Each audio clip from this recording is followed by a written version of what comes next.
लेकिन आपने उस तस्वीर को भी देखा होगा कि मदरसे के बच्चे और वो तमाम छात्र स्टूडेंट की मतलब यूनिवर्सिटियों के पहरेदारी दे रहे हैं, मोहल्ले में घूम रहे हैं, अपने हिंदू भाइयों को कह रहे हैं कि आपको डरना नहीं है और हम आपके साथ खड़े हैं। क्या वो वीडियो आपने नहीं देखा? वो तस्वीरें आपने नहीं देखी? तो हर सिक्के का दो पहलू है। मुट्ठी भर लोग वहाँ भी हैं, मुट्ठी भर लोग हमारे यहाँ भी हैं सौहार्द बिगाड़ने वाले। ऐसा नहीं कि हमारे सब शरीफ है। जीवन जीना पड़ा क्या? कोई प्रधानमंत्री हमारे कहीं भागे हैं क्या? अरे बेवकूफ़ आदमी, हमारे देश में कभी हुआ ही नहीं, होगा भी नहीं। हमारी मिट्टी में, नेचर में और स्वभाव में नहीं है। जहाँ हुआ उनको मुबारक हो। उनके यहाँ तख्ता पलटता है, तख्ता झुकता है, तख्ता उठता है, उनके यहाँ हो ना भाई। बागेश्वर बाबा तभी तो कह रहे हैं हिंदू राष्ट्र जरूरी है, तभी यहाँ पे। अरे हिंदू राष्ट्र तो है ही है। बागेश्वर बाबा क्या कहेंगे? कौन सा राष्ट्र में आप जी रहे हैं? आप कहाँ हैं? भारत में नहीं है क्या? आप हिंदू नहीं है क्या? लगता है आप हिंदू नहीं है। हिंदू राष्ट्र का क्या मतलब होता है? बागेश्वर बाबा से कभी पूछ लिया कीजिए। आप लोग पूछते हैं नहीं, खाली आगे उड़ने लगते हैं। वो हिंदू राष्ट्र का मतलब है कि सब तो हिंदू है यहाँ। राष्ट्रपति, प्रधानमंत्री हिंदू, मुख्यमंत्री हिंदू, तमाम राज्यों के गवर्नर, तमाम राज्यों के तमाम एसपी, कलेक्टर, दरोगा। अच्छा दिल्ली में सर्वे कर लीजिएगा, जितने थाने हैं शायद एक आध थाना मिले कि एसएचओ आपको अधिकारी की आपको मतलब क्या आप चाहते हैं? तो वर्दी उतार के और गरुआ पहनवाना चाहते हैं क्या? सेना प्रमुख मतलब गरुआ पहन के चलेंगे क्या? मतलब क्या आप चाहते क्या भाई? क्या मतलब हो गया? जो रूल है, रेगुलेशन है, उस पर सब लोग चल रहे हैं। ये बुनियादी सवाल से लोगों का दिमाग हटाने का नया फार्मूला निकाला गया। सनातनी देख लीजिए, तो देख के लीजिए, तो मारिए नाम तो कह रहे हैं बांग्लादेश में 4 एटम बम गिराइए। हम बांग्लादेश की तमाम सेना को कुचलना चाहते हैं, आज उसको अखंड भारत में मिलाना चाहते हैं। हम हुकूमत का विस्तार चाहते हैं। हम ही को सिखा रहे हैं जो काम है। आप अब तक सेना प्रमुख को फोन नहीं कर रहे हैं, नए राष्ट्र प्रधानमंत्री या राष्ट्रपति से आप बात नहीं कर रहे हैं। इतना छोटा देश, अमेरिका टांग अड़ा सकता है, चीन अड़ा सकता है, पाकिस्तान अड़ा सकता है, भारत क्यों नहीं अड़ा सकता? वो टांग अड़ा, हम पूरा बदन अड़ा दें। लेकिन पॉलिसी आपकी गलत है। अब गलत है तो उसको हिंदू मुसलमान के चश्मे में आप मत कीजिए। क्यों आएंगे? बांग्लादेश के हिंदुओं का बांग्लादेश पर उतना ही अधिकार है जितना बांग्लादेश के मुसलमानों का है। जननी और जन्मभूमि का नारा देते हैं, वो अपने जन्मभूमि को छोड़ के क्यों आएंगे भाई? क्यों आएंगे? उनका अधिकार है, वहां उनकी भूमि है, उनकी जमीन है। वो शासन में, अभी नई सरकार में भी उनको मंत्री बनाया गया, दो को। तो जो मंत्री बने उनसे सवाल कीजिए ना, क्यों बन गए? एट्रोसिटी हो भी रहे हैं, जुल्म हो भी रहे हैं, आप फोटो भी दिखा रहे हैं, वीडियो भी दिखा रहे हैं, मंत्री भी बन रहे हैं। इसका मतलब वहां भी हिंदू में 2 ग्रुप है, एक चमचा ग्रुप भी है।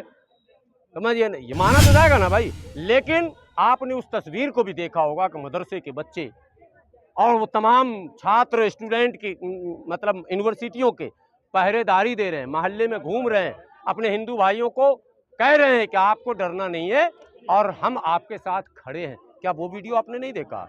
वो तस्वीरें आपने नहीं देखी? तो हर सिक्के का दो पहलू है। मुट्ठी भर लोग वहाँ भी हैं, मुट्ठी भर लोग हमारे यहाँ भी हैं सौहार्द बिगाड़ने वाले। ऐसा नहीं कि हमारे सब शरीफ है। कह रही है ना कि शेख हसीना आ गई क्योंकि यहाँ सुरक्षित है मोदी जी के नेतृत्व में। हाँ, तो पूरा देश मैं कह रहा हूँ सुरक्षित कर दीजिए। मैं तो अखंड भारत का समर्थक हूँ। पूरे देश को सुरक्षित करना है भाई। बांग्लादेश तो हमारा ही बच्चा है ना। 1971 में हमने ही तो आज़ाद कराई थी ना। तो हमारा बच्चा हमारे सामने म्यू कैसे करने लग गया? ये सवाल हम कर रहे हैं अपने देश के शासनकर्ता से कि उसको कब्जा कीजिए पूरी तरह से, और वो भारत का अभिन्न अंग होना चाहिए। हम आपके साथ खड़े हैं। भारत का मुसलमान चाहता है अखंड भारत। बांग्लादेश के हिंदुओं को वो देखिए, जब जब उथल पुथल होता है तो वो बांग्लादेश और बंगाल का 4000 किलोमीटर का सीमा है। 1-2 किलोमीटर का नहीं है, 4000 किलोमीटर का सीमा साझा करती है भारत बांग्लादेश से। तो लोग आएंगे जाएंगे, क्यों घबराने का ये मुद्दा नहीं है। जो बॉर्डर सिक्योरिटी फोर्स है, हमें अपनी सिक्योरिटी फोर्स पे भरोसा है। वो अच्छी ड्यूटी हो रही है, अच्छा काम हो रहा है। आप क्यों कह रहे हैं जबरदस्ती अपनी सिक्योरिटी फोर्स पर आवाज़ उठा रहे हैं कि घुसपैठिया आ रहा तो ये आ जाएगा? हमारी सिक्योरिटी फोर्स है, वहाँ काम कर रही है भाई। ऐसा अच्छा, विदेश मंत्री का बयान आता है सदन के अंदर जिसमें वो कहते हैं सरकारी संपत्ति को नुकसान हुआ है और हुआ हर जगह होता है। लेकिन उन्होंने ये नहीं बताया कि जो अरे ये इतनी देखिए, ऐसा नहीं हुआ। टोटली जो दिखाया जा रहा है वो गलत है। देखिए, कुछ सही कुछ गलत। बांग्लादेश में हिंदू मुस्लिम दंगा नहीं हुआ, वो स्टूडेंट आंदोलन था। अरे सुनिए, जो आवामी लीग के नॉन मुस्लिम और मुस्लिम लीडर थे, दोनों पे हमले हुए हैं। आप लोग पढ़ते नहीं हैं। जो शेख हसीना की पार्टी थी ना, आवामी लीग, उसके दोनों पार्ट यानी नॉन मुस्लिम हो या मुस्लिम हो, सांसदों के घर पे हमले, विधायकों के घर पे हमले, उनके लीडरों पे। तो इमरजेंसी में भारत में ना हुआ था क्या? कोई नई बात है क्या? ये पॉलिटिक्स में होता रहता है। सरकार के खिलाफ अविश्वास था तो उसके विधायकों सांसदों पर भी हमले हो रहे हैं। अधिकांश नॉन मुस्लिम जो बांग्लादेश के हैं वो शेख हसीना की पार्टी में थे। जैसे भारत में अधिकांश मुसलमान कांग्रेस में या सेकुलर पार्टियों में देखते हैं, शेख हसीना की छवि सेकुलर की छवि थी, तो वहाँ के अकलियत उसके साथ थे। अब अधिकांश थे तो चूंकि वो एंटी हसीना वहाँ गुस्सा है, एंटी हिंदू कोई माहौल नहीं है, वो तो स्टूडेंट आंदोलन था। तो हसीना की पार्टी से जो मुस्लिम और नॉन मुस्लिम जुड़े हुए थे, काउंसलर, पार्षद, विधायक, सांसद, सबके घर पे हमले हुए हैं। ये खबर पक्की वाली है। अब उसको आप किसी भी चश्मे से घुमाइए कि ये हो गया वो हो गया। लेकिन उनको तानाशाह बताया जा रहा है। अब देखिए, सबका अलग अलग तज्जिया निगार एक तरह के नहीं होते हैं भाई।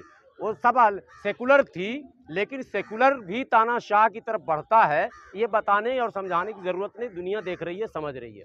मुसलमान हैं वो लोग हिंदुओं के मंदिर तोड़ रहे हैं। कहीं ना तोड़ रहे हैं, जो लोग तोड़ रहे हैं वो सब जाएंगे, मारे जाएंगे, सब जेल जाएंगे और कानूनी कार्रवाई उन पर होगी। बांग्लादेश की नई सरकार से हम लोग विनती करते हैं, नोबेल पुरस्कार मोहम्मद यूनुस साहब से, कि आप जो है वहाँ के अक़लियतों को पूरी तरह से तहफ़्फ़ुज़ दीजिए, उनको इंसाफ दीजिए, और जिन लोगों ने उपद्रव किया है, जिन लोगों ने मंदिर वगैरह पे हमले किए हैं, उन्हें सख्त से सख्त सजा दिया जाए। अरे कंगना का जवाब देने के लिए हम नहीं, वो संसद में लोग देंगे। आपको नहीं लगता जो शेख हसीना है उनको अगर उनको देश छोड़ना पड़ा तो क्या वजह रही है? आपको लगता है तानाशाही की वजह से देश छोड़ना अरे पड़ा? भाई, कोई जब तक नीतियों के खिलाफ चलेगा, जो भावनाएं हैं देश की उसको नहीं समझेगा, तो अंजाम तो ये होगा ही ना। आप जब नज़रअंदाज करेंगे लोगों को तो लोग तो सड़क पे आएंगे। सो हुआ, जो हो गया तो हो गया। अब इस पर हम लोग क्यों चर्चा करें? जो विदेश नीति डील करते हैं वो करेंगे ना भाई। हम लोग इस पर नहीं चर्चा करते हैं कि क्यों आई, क्यों गई, क्यों भागी। वो जो लोग कहीं ना कहीं देश जो है शर्मिंदा हो गया। क्यों शर्मिंदा हो गए? हमारे यहाँ सबको शरण दिया जाता। अरे नहीं, हम भारत में सबका स्वागत है, हमारे यहाँ सबका स्वागत होता है। ये अपना मेरा पक्ष है कि भारत में जो भी शरण मांगने आए, सिवाय इसके कि वो कोई ऐसा जुर्म न किया हो जिससे इंसानियत शर्मसार हो, लेकिन हमारी परंपरा रही है देने की। इससे पहले भी कईयों को दिया है। और हमने क्या, इंग्लैंड दे रहा, अमेरिका दे रहा, सऊदी दे चुका, परवेज मुशर्रफ भाग के गए थे पाकिस्तान से, क्या कहते हैं, नवाज शरीफ भाग के गए थे। तो सबको तो किसी ने शरण दिया तो सब अच्छा हो गया, सुपर हो गया। और भारत ने शरण दे दिया तो भारत गड़बड़ हो गया है। लेकिन बांग्लादेश को भगाने के लिए तो सीए एनआरसी लाने की बात की जा रही थी। नहीं, ठीक है, सीए लाया गया तो बांग्लादेशी जो आएंगे एट्रोसिटी वाले, उनको दिया जाएगा। अगर मतलब प्रधानमंत्री है तो उन्हें बुला लिया जाए, गरीबों को निकाल दिया जाए। ये तो नहीं, किसी को निकाला ना जाए, जो भी मुसीबत में है सबकी मदद की जाए।